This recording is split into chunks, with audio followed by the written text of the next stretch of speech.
Hello everyone, welcome back to Basha Samayal. இன்னைக்கு நம்ம என்ன ரெசிபி பார்க்க போறோம்னா, குட்டி குட்டி குழந்தைங்களுக்குலாம் ரொம்ப பிடிச்ச நூடுல்ஸ் ரைஸ் தான் பண்ண போறோம். வாங்க எப்படி செய்யலாம்னு பார்க்கலாம். அடுப்பு பற்ற வச்சு 2 ஸ்பூன் கடலெண்ணெய் ஊற்றிக்கலாம். எண்ணெய் நல்லா காஞ்சதுக்கு அப்புறம் 1/2 ஸ்பூன் கடுகு உளுத்தம் பருப்பு. கடுகு நல்லா பொரிஞ்சு வந்ததுக்கு அப்புறம்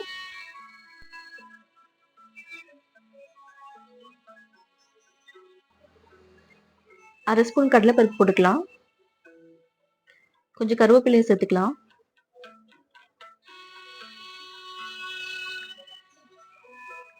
ஒரு வெங்காயத்தை ஸ்லைஸ் பண்ணி வச்சிருக்கேன். வெங்காயத்தையும் ஆட் பண்ணிக்கலாம்.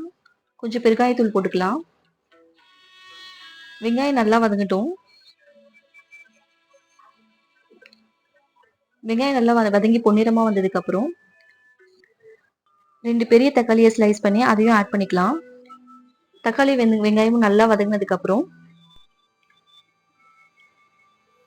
கேரட், குடமிளகாய், முட்டைகோஸ் 3த்தையும் ஆட் பண்ணிக்கலாம். நான் 3த்தையும் நல்லா துருவி சேர்த்துருக்கேன். குடமிளகாய் குட்டி குட்டியாக சாப் பண்ணி போட்டிருக்கேன்.